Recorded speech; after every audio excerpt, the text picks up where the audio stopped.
ഓം നമോ ഭഗവതേ വാസുദേവായ. കൃഷ്ണ ഗുരുവായൂരപ്പ. ഇന്ന് നമ്മൾ പറയുന്നത് ദീർഘസുമംഗലിയായിരിക്കാൻ അല്ലെങ്കിൽ ഭർത്തൃ ആരോഗ്യത്തിന് വേണ്ടിയിട്ട് അല്ലെങ്കിൽ അവരുടെ ദീർഘായുസിനൊക്കെ വേണ്ടിയിട്ട് സ്ത്രീകൾ നോൽക്കേണ്ട ഒരു നോയമ്പിനെ കുറിച്ചും ആ നോയമ്പ് നോൽക്കുന്ന സ്ത്രീകൾ ജപിക്കേണ്ട നാമജപത്തെക്കുറിച്ചൊക്കെയാണ്. എന്ന് പറഞ്ഞാൽ എല്ലാവർക്കും അറിയാം അല്ലേ?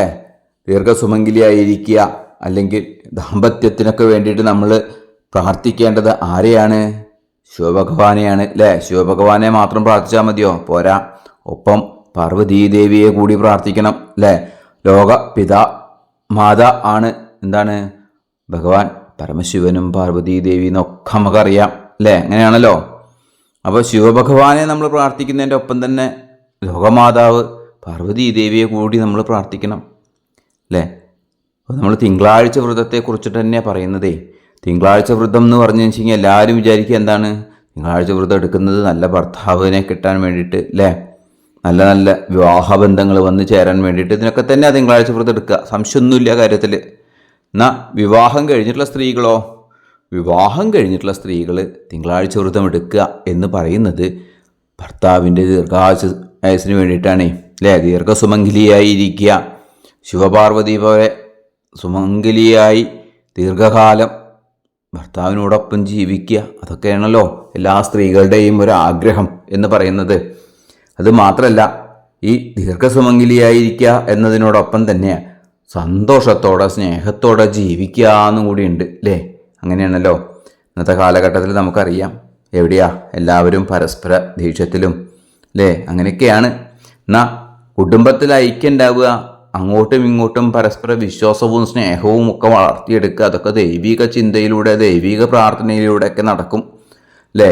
എന്താണ് ദൈവിക പ്രാർത്ഥനയിലൂടെ ദൈവിക ചിന്തയിലൂടെയൊക്കെ നടക്കുന്ന വ്യക്തികൾക്ക് മറ്റ് ദുഷ്ചിന്തകളൊന്നും വരില്ല എന്നാ. അങ്ങനെയാണല്ലോ അല്ലേ? അപ്പോൾ ദുഷ്ചിന്തകളാണ് നമ്മളെ ഭരിക്കുന്നതെങ്കിൽ നമ്മുടെ കർമ്മങ്ങളെല്ലാം ദുഷ്കർമ്മങ്ങളായിത്തീരും. എന്നാൽ സത്ചിന്തകളാണ് നമ്മളെ ഭരിക്കുന്നതെങ്കിലോ നമ്മുടെ എല്ലാവിധ കർമ്മങ്ങളും നല്ലതായിത്തീരുന്ന. അപ്പം അതിനു വേണ്ടിയിട്ടാണ് ഞാൻ പറയുന്നത്, സ്ത്രീകൾ തിങ്കളാഴ്ച വ്രതം എടുക്കുമ്പോൾ ഇന്ന് ഞാൻ പറയുന്ന ഈ നാമജപം കൂടിയും ഒന്ന് ജപിക്കാൻ ശ്രമിക്കുക. നിങ്ങൾ എല്ലാ തിങ്കളാഴ്ചയും ശിവപാർവതി ദർശനം നടത്തി ശക്തിക്കൊരു വഴിപാട് എന്ന് പറഞ്ഞ ശിവക്ഷേത്രത്തിലെ ഏറ്റവും കേമമായിട്ടുള്ള വഴിപാട് എന്താ? ധാര തന്നെയാണ് അല്ലേ? വലിയ സംശയമില്ല കാര്യത്തിൽ. ധാര തന്നെയാണ് ശിവക്ഷേത്രത്തിലെ ഏറ്റവും ശ്രേഷ്ഠമായ വഴിപാട്. ആ ഒരു ധാര നടത്തുമ്പോൾ പാർവതീദേവിയെ നമുക്ക് മറക്കാൻ പറ്റുമോ? ഇല്ല. ഒരു പിൻവിളക്കും അല്ലേ, ഒരു കൂവളമാല കൂടി ചാർത്താൻ കഴിഞ്ഞാൽ ഖേമായി, ഒരു സംശയമില്ല കാര്യത്തിൽ. അപ്പോൾ ചിലർ ചോദിക്കുമ്പോൾ എല്ലാ തിങ്കളാഴ്ചയും ഇപ്പോൾ ഭഗവാനെ ദർശിക്കാൻ പോകാനുള്ള സമയമൊന്നുമില്ല തിരുമേനി, എല്ലാം ജോലി തിരക്കല്ലേ അല്ലേ? ഉണ്ടാവാം. നമ്മുടെ കർമ്മത്തിൽ നമ്മൾ മുഴുകിയിരിക്കുമ്പോൾ നമുക്കിതെല്ലാം പ്രാവർത്തികമായി വന്നോളണമെന്നില്ല അല്ലേ? അങ്ങനെയാണല്ലോ. എന്നാൽ 30 തിങ്കളാഴ്ചയെങ്കിലും ഒന്ന് ക്ഷേത്ര ദർശനം നടത്താൻ കഴിഞ്ഞാൽ വലിയ കാര്യമായിട്ടോ. അതിനോടൊപ്പം ഇന്ന് ഞാനിവിടെ പറയുന്ന ഈ നാമജപം, നിങ്ങൾ ഈ നാമജപം ജപിച്ചു തുടങ്ങാൻ ഏറ്റവും ശ്രേഷ്ഠമായ ദിവസം എന്ന് പറയുന്നത് തിങ്കളാഴ്ച തന്നെ. അതിൽ സംശയമൊന്നുമില്ല കാര്യത്തിൽ. നിങ്ങൾ ഈ നാമം ഇതുവരെ ജപിച്ചു തുടങ്ങാത്തവരാണെങ്കിൽ ഈ ജപം തുടങ്ങാൻ ഏറ്റവും ശ്രേഷ്ഠമായ ദിവസം എന്ന് പറയുന്നത് തിങ്കളാഴ്ചയാണ്. തിങ്കളാഴ്ച മുതൽ നിങ്ങൾക്ക് നിത്യവും ജപിക്കാം. ഇത് കാലത്തോ വൈകിട്ടോ എപ്പോഴാണെങ്കിലും ജപിക്കാം അല്ലേ? ഒരു വിളക്ക് വെച്ച് വിളക്കിന് മുമ്പിലിരുന്ന് ശിവപാർവതിമാരെ മനസ്സിൽ ധ്യാനിച്ച് നമ്മുടെ ഭർത്താവിൻ്റെ ദീർഘായുസിന് വേണ്ടിയിട്ട്, കുടുംബത്തിലെ ഐക്യത്തിന് വേണ്ടിയിട്ട്, സ്നേഹത്തിന് വേണ്ടിയിട്ട്, സമാധാനത്തിന് വേണ്ടിയിട്ട്, സന്തോഷത്തിന് വേണ്ടിയിട്ട് ഒക്കെ പ്രാർത്ഥിക്കാൻ പറ്റുന്ന ഒരു വളരെ ശ്രേഷ്ഠമായൊരു മന്ത്രം, ഉമാമഹേശ്വരി മന്ത്രം അല്ലേ? ആ മന്ത്രം ഹൃദ്യസ്ഥമാക്കുക. അത് നമ്മളൊരു 10 പ്രാവശ്യം വായിച്ച് ദിവസവും ജപം തുടങ്ങിക്കഴിഞ്ഞാൽ തന്നെ അത് ഹൃദ്യസ്ഥമാവും. അങ്ങനെ ഹൃദ്യസ്ഥമാക്കി ശിവപാർവതിമാരെ മനസ്സിൽ ധ്യാനിച്ച് ഈ നാമജപം നിങ്ങൾക്ക് എത്ര പ്രാവശ്യം ജപിക്കാൻ കഴിയുമോ അത്ര പ്രാവശ്യം ജപിക്കുക.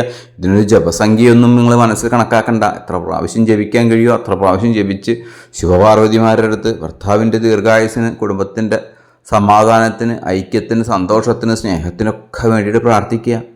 കുടുംബ ഐശ്വര്യം, സന്തോഷം അല്ലേ, അതൊക്കെ ഉണ്ടെങ്കിൽ തന്നെ ബാക്കിയെല്ലാം വന്നു ചേരുന്നതാണല്ലോ. അപ്പോൾ ഞാൻ ഈ നാമജപം ഇവിടെ കൊടുക്കുന്നുണ്ട്. നിങ്ങളും അത് ഹൃദ്യസ്ഥമാക്കി തെറ്റുകുറ്റങ്ങളൊന്നുമില്ലാണ്ട് ജപിച്ചു തുടങ്ങുക. തിങ്കളാഴ്ചയാണ് ഇതിന് ജപത്തിന് തുടങ്ങാൻ ഏറ്റവും ഉത്തമമായ ദിവസം. മറ്റു ദിവസങ്ങളിലൊന്നും തുടങ്ങുന്നതുകൊണ്ട് ദോഷമുണ്ടോയെന്ന് ചോദിച്ചാൽ ദോഷമൊന്നുമില്ല, ഗുണം കുറച്ച് കുറയും. അങ്ങനെയാണല്ലോ അല്ലേ? എല്ലാവിധ ഉത്തമമായ ദിവസം എന്ന് പറയുന്നത് തിങ്കളാഴ്ചയാണ് ജപം തുടങ്ങാൻ. ബാക്കി എല്ലാ ദിവസങ്ങളിലും ജപിക്കാം. തുടങ്ങി വയ്ക്കാൻ ഏറ്റവും ശ്രേഷ്ഠമായ ദിവസം എന്ന് പറയുന്നത് തിങ്കളാഴ്ചയാണ്. അപ്പോൾ തിങ്കളാഴ്ച വ്രതത്തിൻ്റെ പ്രാധാന്യവും അതുമാതിരി തന്നെ വളരെ ശ്രേഷ്ഠമാണ്. തിങ്കളാഴ്ച എടുക്കുന്ന ഈ വ്രതവും ഈ നാമജപവും അല്ലേ?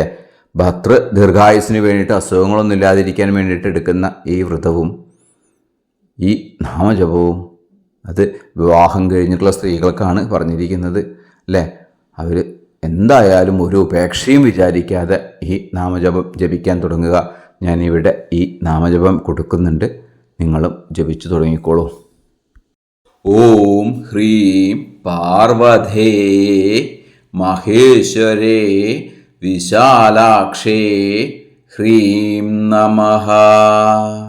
ഓം നമോ ഭഗവതേ സുന്ദരാംഗായ സദാശിവായ ശ്രീശങ്കരായ ഐം ഐം ഐം ഉമാപ്രിയായ സർവവശ്യമാരി പ്രധായിനേ നമഃ. ഈ നാമജപമാണ് കേട്ടോ. ഈ നാമജപം ഞാൻ ഡിസ്ക്രിപ്ഷൻ ബോക്സിൽ കൊടുക്കുന്നുണ്ട്. നിങ്ങൾക്ക് ആവശ്യമുള്ളവർക്ക് എഴുതിയെടുത്ത് ഹൃദ്യസ്ഥമാക്കി നിങ്ങൾക്ക് ജപം തുടങ്ങാം കേട്ടോ. എല്ലാവരെയും മഹേശ്വരൻ അനുഗ്രഹിക്കട്ടെ. എല്ലാവർക്കും നല്ലത് വരുത്തട്ടെ ഭഗവാൻ.